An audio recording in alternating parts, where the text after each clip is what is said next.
쉼을 주기도 하고 다시 살아갈 힘을 보충해 주기도 합니다. 가만히 생각해 보면 아무것도 하지 않고 정말 쉬는 시간조차도 너무나게 귀하게 여겨지는 시대를 우리는 살아가고 있는 것은 아닌가, 이런 생각이 들죠. 대표적으로 이런 예를 들 수 있을 것 같아요. 1년에 한 번씩 한강변에 가면 무슨 일이 벌어지느냐? 멍 때리기 시합이 열립니다. 여러분, 멍 한다는 게 뭐예요? 멍 때린다는 게 뭐예요? 아무 생각, 아무 사념 없이 가만히 멍하니 앉아서 누가 오랫동안 멍하니 앉아 있는가, 이거를 시합하는 시간 대회입니다. 왜 그런 시간들을 왜 마련했을까? 가만히 주최 측에 대한 그 목적에 대해 이야기해 보니, 정신없이 흘러가는 시대적인 상황 속에서 잠시 잠깐의 정신의 휴양과 그 휴식이 왜 필요한지를 알게 하기 위함이다라는 목적이 명시되어 있더라고요. 우리는 잠시 잠깐이라도 생각을 하지 않고서는, 고민하지 않고서는 살아가지 못하는 삶을 살아가고 있습니다. 그런데 그럴 때일수록 이 시대에 우리가 살아갈 수 있는 방법 중에 한 가지는 잠시 잠깐 우리의 걱정과 고민들, 여러 가지의 생각들 다 내려놓고 멈춤의 시간, 쉼의 시간이 필요하다라고 이야기를 하고 있는 것이죠. 그에 대해서 대표적으로 하는 그 대회가 바로 멍때리기 대회였던 것입니다. 여러분, 우리는 간혹 살아가다 보면 먼저 제가 여러분께 여쭤봤던 것처럼 우리는 과연 어디에 머무르고 있는가? 잠시 잠깐 나는 그 어떤 머무르는 현장 속에서 나는 쉼을 얻을 수 있는가? 이런 것들을 고민해 볼 필요성이 있는 것이죠. 그래서 스스로에게 한번 이렇게 질문해 보시기를 바랍니다. 나는 요즘 어디에 가장 오래 머물고 있는가? 여러분, 나는 요즘 어디에 그냥 머무는 것이 아니고요. 나는 요즘 어디에 가장 오랫동안 머물고 있는가를 한번 생각해 보시기 바랍니다. 사람은 인생에서요, 가장 중요한 자리에 가장 오래 머물게 되어 있습니다. 이를테면 생업의 현장이겠죠. 생업의 현장이든지 학생들에게는 학업의 자리든지요, 아니면 자기를 개발할 수 있는 어떤 학원이든지 자신의 인생 중에서 어쩌면 가장 중요한 어떤 그런 것들을 준비하는 과정 속에 그 현장에 가장 많이 머물게 될 수 있다는 겁니다. 그래서 지금 당장 오래 머물러 있는 자리가 삶의 중심을 이루는 자리일 경우가 많다는 것입니다. 그런데 간혹 우리는 몸이 머무는 자리는 분명한데 마음이 머무는 자리는 어느 순간 흐려질 때가 있습니다. 제일 좋은 것은 몸이 머문 것에 나의 마음도 함께 머물러 있는 것이 참 좋은 것이지만 그러지 못할 때가 참 많이 있다는 것이죠. 언제 그럴까요?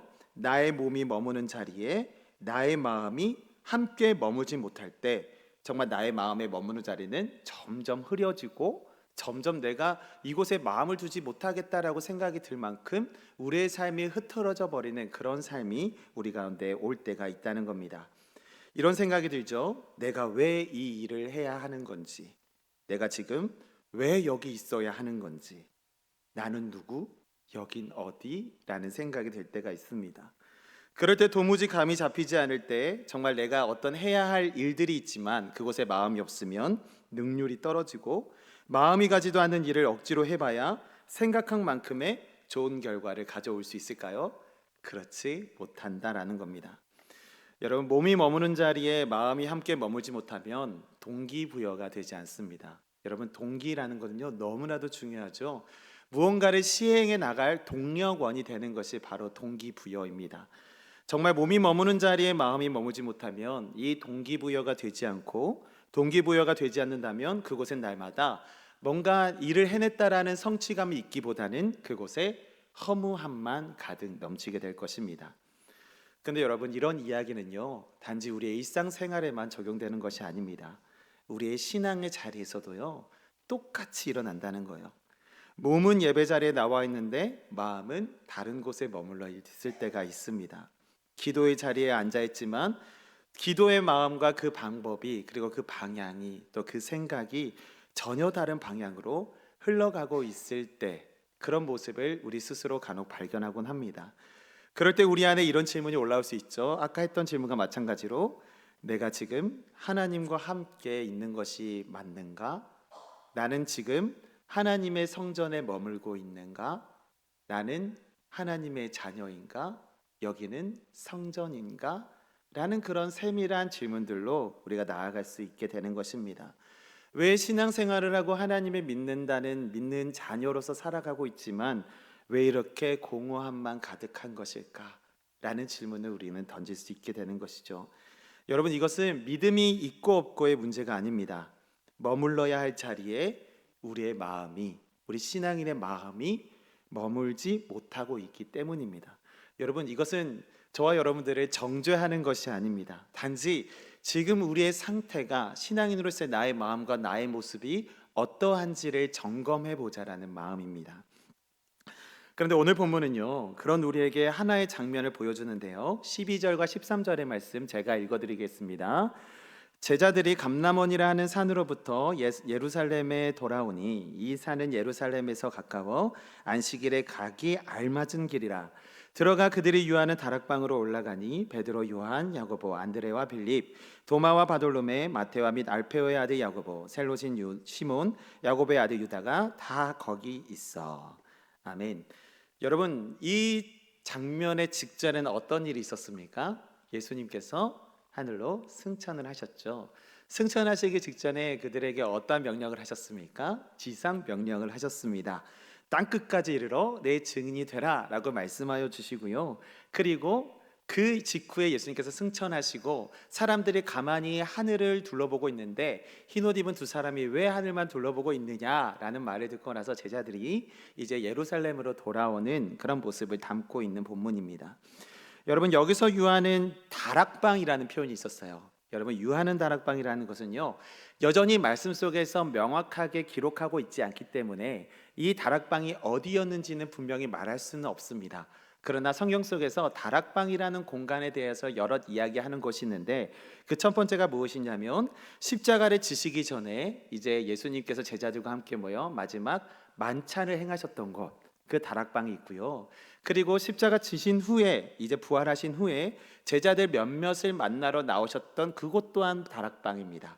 그리고 마지막 또 우리가 또 잘 알고 있는 다락방이 어디입니까? 마가의 다락방. 성령이 임하셨던 그 마가의 다락방을 우리는 이야기합니다.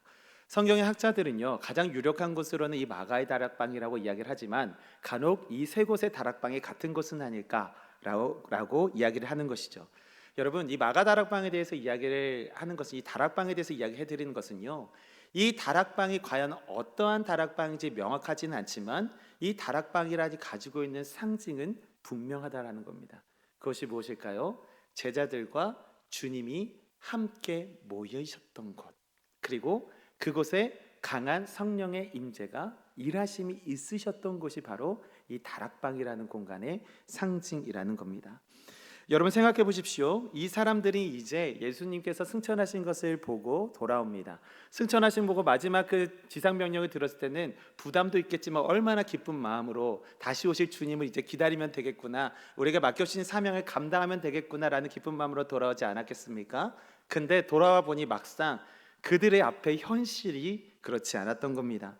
그들의 모습은 당장 의지했던 예수님은 떠나가셨고 세상은 여전히 그들을 위협하는 그런 사람들이 존재했으며 무엇을 해야 하는지, 그러니까 땅 끝까지 이르러 내 증인이 되라 말씀하셨던 그 사명을 들었기 때문에 무엇을 해야 하는지는 들었지만 그것을 어떻게 해야 하는지는 잘 몰랐던 상황이었을 겁니다.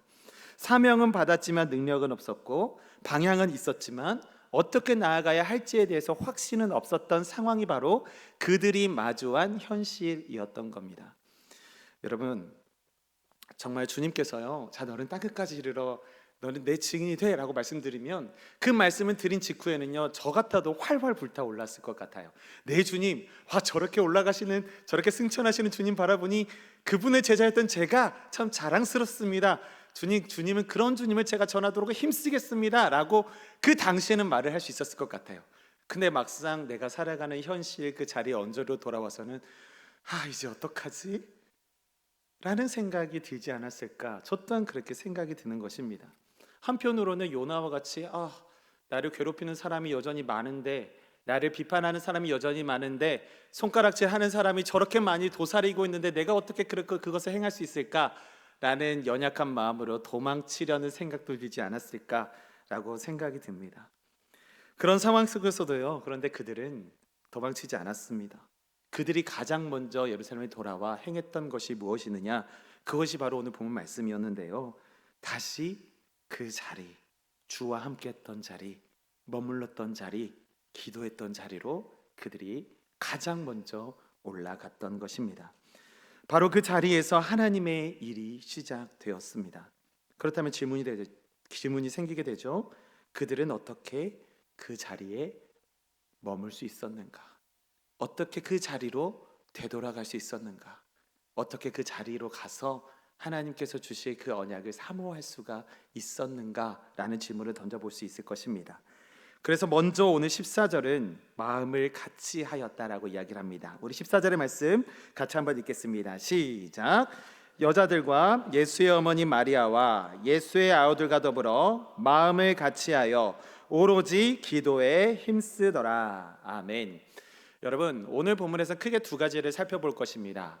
그들이 다락방으로 돌아와 그들이 유하는 자리로 돌아와 행했던 가장 먼저 했던 것이 무엇이냐? 첫 번째, 마음을 같이하였다. 그리고 두 번째는 무엇일까요? 오로지 기도에 힘썼다. 이 두 가지에 집중해 보려고 합니다. 여러분, 먼저는 마음을 같이 하였다라고 이야기를 하고 있는데요. 생각해 보면 여러분, 우리가 이 공간, 같은 공간에 같이 나와서 머무는 것은 쉬울 수 있습니다. 근데 같은 공간, 같은 교회, 같은 공동체 안에 모여 있지만 같은 마음으로 있는 것은 결코 쉬운 일이 아니죠. 자, 여기로 모여라 하면 모이기 쉽습니다. 자, 같은 사람, 같은 마음으로 있는 사람 여기에 모이십시오 하고 모였을 때 그 자리에서조차 같은 마음으로 한 뜻이 되기는 너무나도 어렵다는 것입니다. 우리도 예배를 드리지만 어떤 날은 집중이 되고 어떤 날은 마음이 흩날리기 마련입니다. 기도할 때도 마찬가지도 입술은 기도하는데 마음은 어디론가 가 있을 때도 많이 있습니다. 같은 마음으로 같은 목적으로 정말 예수 그리스도라는 정말 금요 기도회 때 정금 목사의 말씀에 비하면 모퉁이 돌 그 기준이 되시는 주님의 이름 안에 우리가 모여 있지만 같은 은혜와 같은 목적 안에 하나님을 찬양한다고 모여 있지만 그 속에서 일어나는 여러 가지의 이질적인 소리들, 다툼들, 싸움들이요 여전히 우리 가운데 잔재하고 있다는 것을 우리는 발견할 때가 있습니다. 이렇게 같은 공간에 있는 것은 쉽지만 같은 마음으로 주님 앞에 서 있는다는 것은요 참 어려운 일이 아닐 수 없습니다.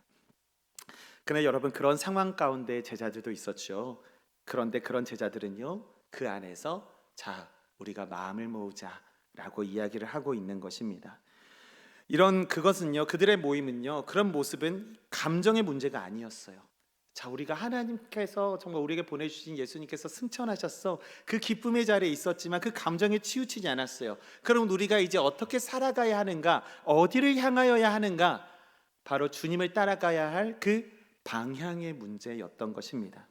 내 마음을 어디에 둘 것인가?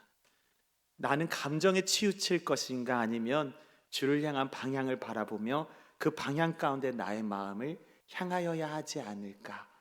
라는 그것에 제자들은 마음을 모았던 것입니다. 여러분, 제자들은 깊이 고민했을 겁니다. 아무것도 보이지 않고 여전히 위험한 그런 상황 속에서 나는 혹은 우리는 과연 그리고 우리는 이 현실 속에서 어디에 마음을 두어야 하는가라는 질문 속에서 그들은 고민을 했을 겁니다.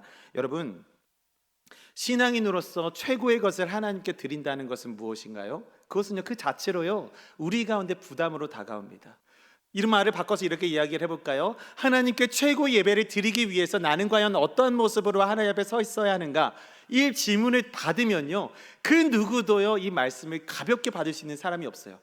와, 최고의 것을 드려야 된다고? 와, 최고의 옷을 입고 가장 좋은 모습으로 가장 준비된 마음으로 가장 주님께서 합당하게 드릴 예배 그 자리로 내가 나아가야 하는데 죄 가운데 정죄 가운데 있는 우리의 연약함 속에서는요 하나님 앞에 깨끗함으로 나아갈 수 있는 사람은 없습니다. 그 때문에 우리는 부담감을 안게 돼요. 내가 하나님 앞에 나아간들 이 지저분한 모습과 이 정말 자격 없는 나를 하나님 기뻐 받아주실까?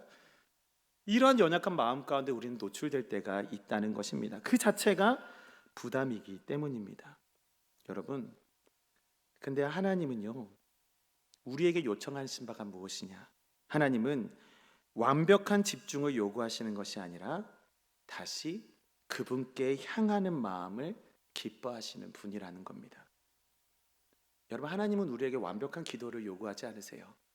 완벽한 예배를 원하지 않으십니다. 하나님은요, 하나님께서 가장 기뻐하시는 것, 우리 그 하나님이 사랑하시는 그 한 생명이 하나님께로 돌아가는 그 자체를 너무나도 기뻐하신다는 거예요. 사랑하는 여러분, 여러분은 어떠한 마음으로 이곳에 나오셨습니까? 어떠한 마음으로 이곳에서 하나님을 예배하고 계십니까? 정말 나는 보잘것없다고 여겨지고 세상에서는 정말 조롱받고 비탄받고 손가락질 받고 뭐 지위가 낮고 아무것도 아닌 존재이지만 그런 건 모두 다 내려놓고 하나님께서 만나주시는 이 자리를 삼하여 나오신 여러분, 그런 여러분을 하나님은 기뻐하십니다.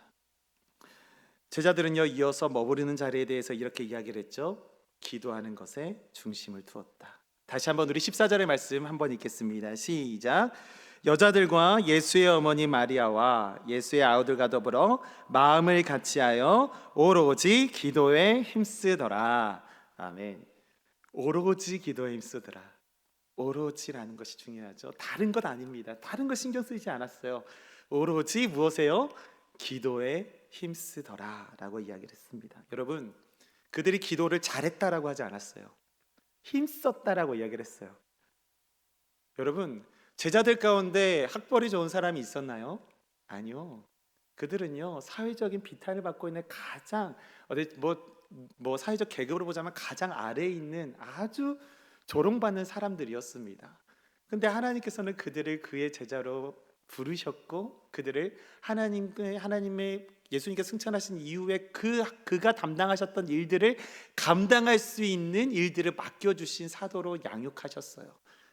여러분, 그 사람들은 대단한 사람들이 아니었습니다. 그러나 우리가 왜 그 사람들을 대단하였다라고 이야기할 수 있는 이유는 그들 가운데 성령이 임하여서 그들을 통하여 하나님께서 일하셨기 때문입니다. 그들이 대단했기 때문이 아니라 그들을 사용하신 하나님이요 놀라운 일을 하셨기 때문에 그들이 하나님께 사용받은 사람들이구나 라고 우리는 평가를 할 수가 있는 것이죠. 그들을 통해서 일하신 하나님이 위대하신 것입니다. 여러분, 그들은 기도를 잘했다라고 성경은 기록하지 않습니다. 기도하는 것에 그들이 중심을 두고 마음을 모으고 있었다라는 것을 오늘 말씀은 보여주고 있는 것입니다. 여러분, 그럼 여기서 질문을 한번 드리고 싶어요. 여러분, 우리의 기도는 어떻습니까?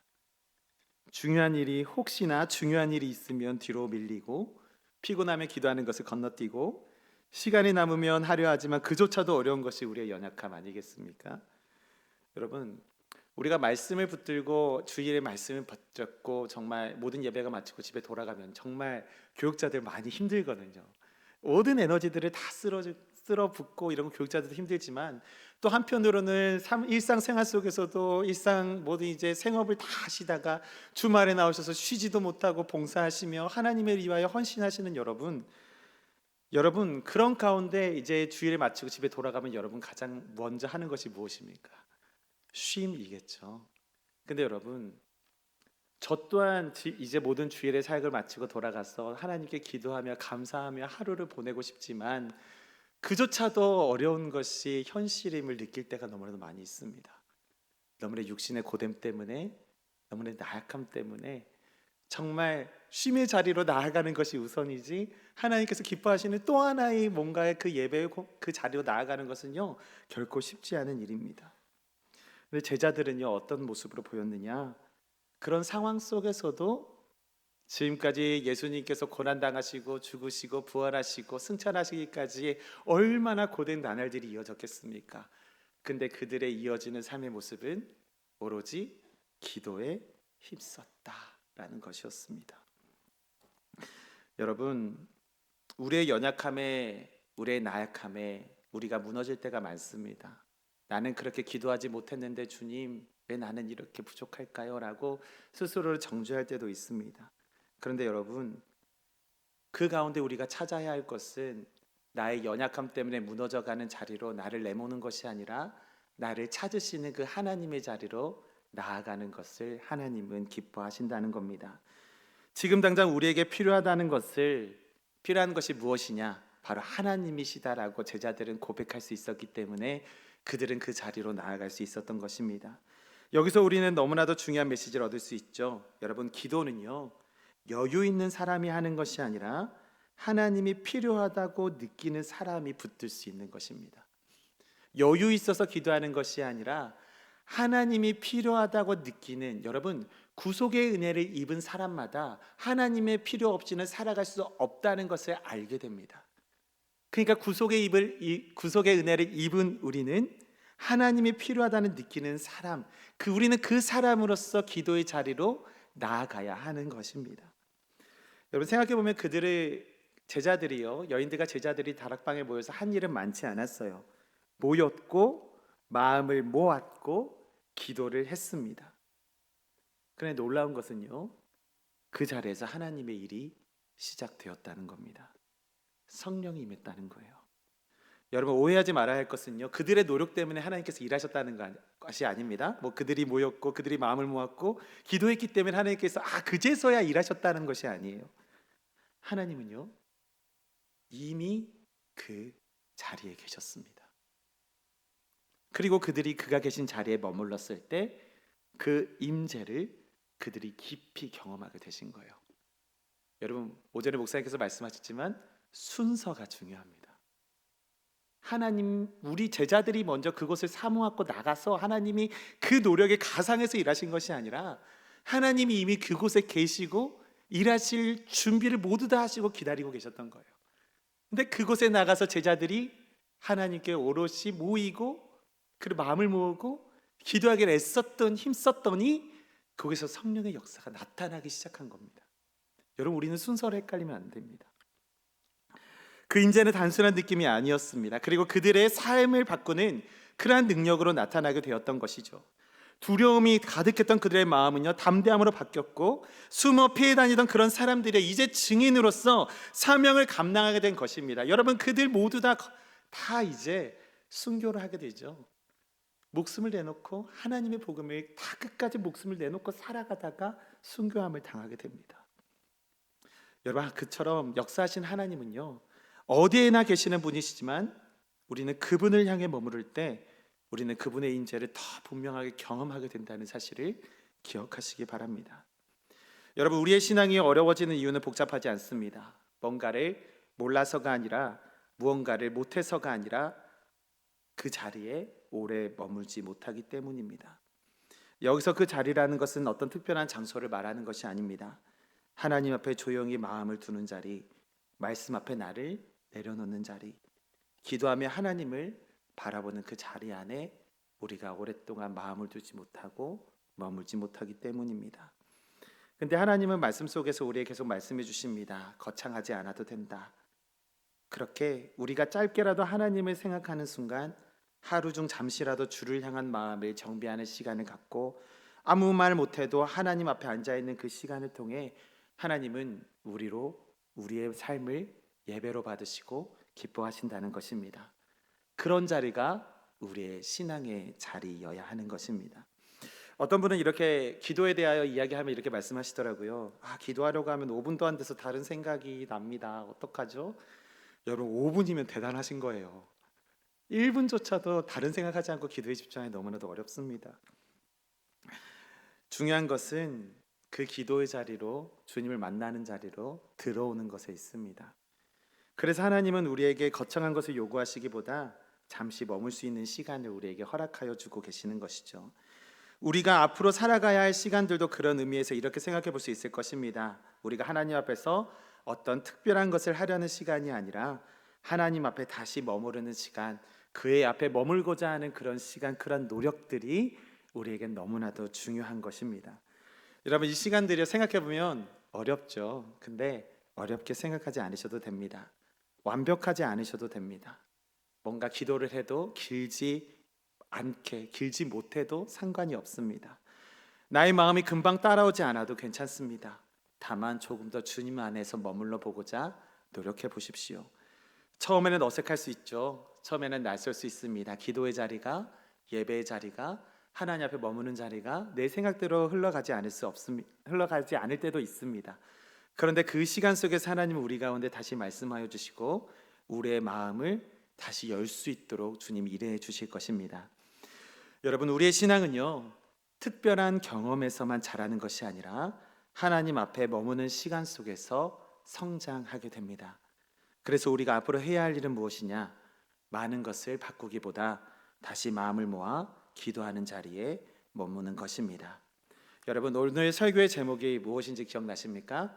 빈 자리에 앉으시는 하나님입니다.